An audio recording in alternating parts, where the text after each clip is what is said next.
June 12, 1959. Che left for the first of his long trips as worldwide ambassador of the Cuban Revolution. He traveled extensively in search of new diplomatic and, above all, commercial relationships.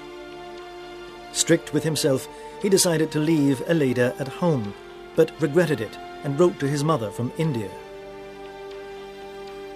I have to talk about political and economic problems. I take part in receptions where I even have to wear a dinner suit. On top of all this, I'm without Aleida, who I couldn't bring because of the many mental complexes I suffer from.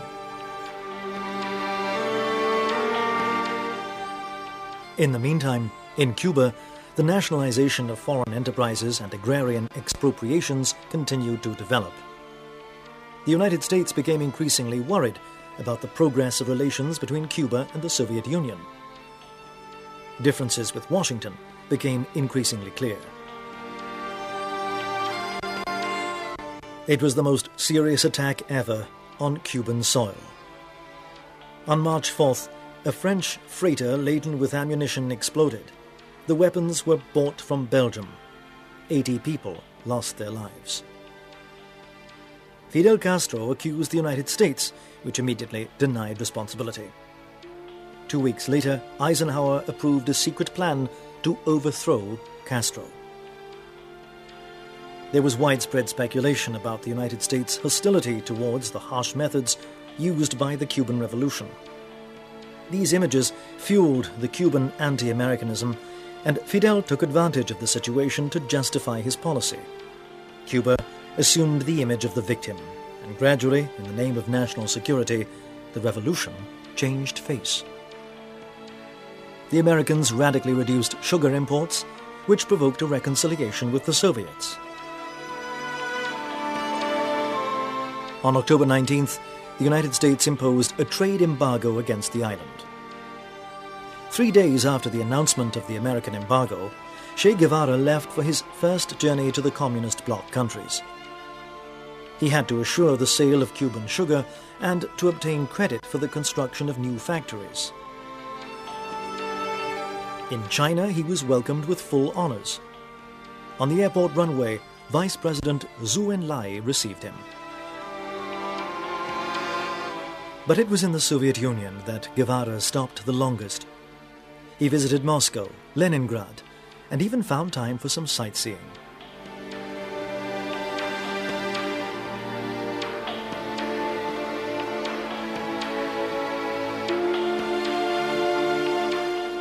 He met an infinite number of people, soldiers and workers.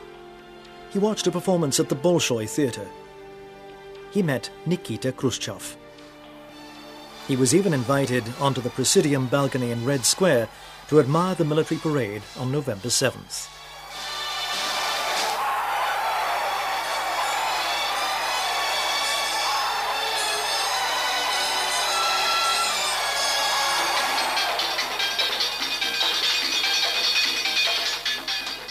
In the meantime, the atmosphere in Cuba had changed.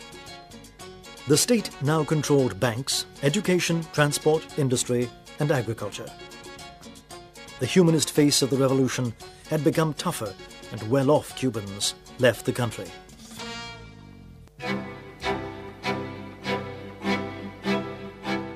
The anti-Castrist front widened. Opponents of the revolution reorganized.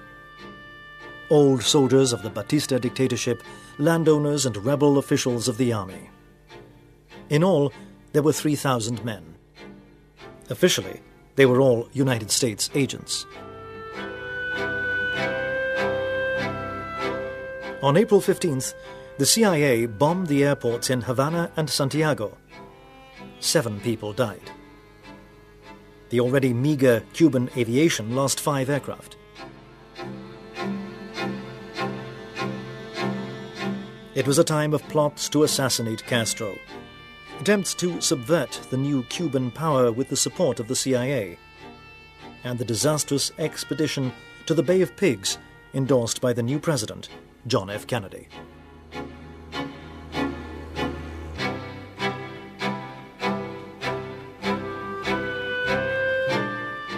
In Havana, Heavy artillery was positioned along the Malethon seafront, while 35,000 people were accused of hostile acts against the regime and were detained by the police and revolutionary defense committees.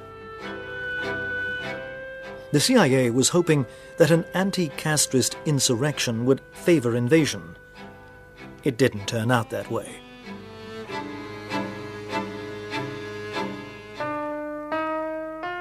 August 1961.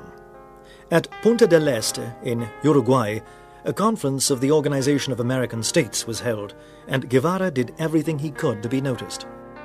He sent a message to President Kennedy via American journalists. Thanks for Playa Giron, the Bay of Pigs. Before the invasion, the revolution was shaky. Now it's stronger than ever. The United States delegation head's speech was vague and without substance. Guevara had brought the Cold War to Uruguay and attacked the United States. Lo que hemos denunciado desde hace tiempo y se medite sobre la responsabilidad internacional que tiene el gobierno de un país que autoriza y facilita el entrenamiento de mercenarios para atacar a Cuba.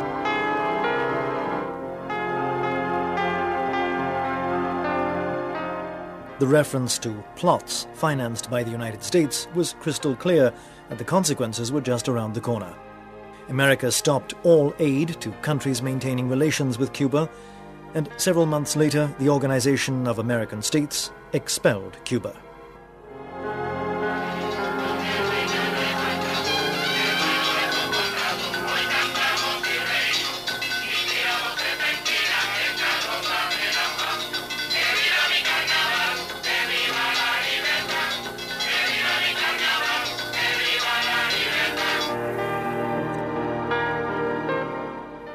In the meantime, another of Guevara's battles began.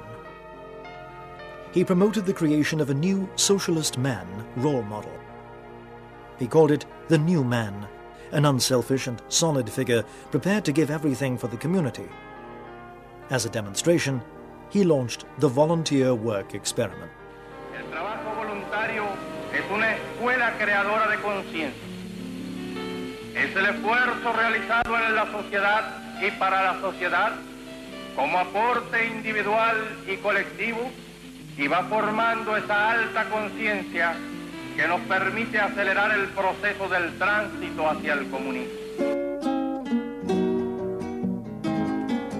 After the Bay of Pigs, Castro was convinced that the United States was preparing to invade Cuba, and he asked Moscow for military protection. Whose idea was it to install nuclear missiles on the island? Castro's or Khrushchev's? The Cubans said it was the Soviets, and vice versa. Che began to realize that the Soviet Union was a country full of defects, and he felt increasingly frustrated in dealing with them. He wanted to build a steelworks in Cuba. He wanted the Soviets to help Cuba develop the spirit of socialist egalitarianism and solidarity among comrades. He wanted to be supported in his idea of creating the new man, the true communist, and he wanted Cuba to be free at last. He failed to accomplish any of these things, and a conflict arose between Che Guevara and the orthodox Cuban communists that backed Moscow. October 1962. In Cuban waters, there was the threat of another world war. It was the missile crisis, and the Castro Revolution realized it was a pawn in a very big chess game.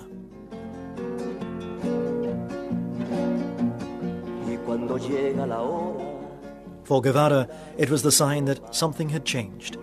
His initial enthusiasm for the Soviet model had faded. His economic objectives never took off. With his idea of a new socialist man, he was considered utopian. He no longer felt indispensable in Cuba.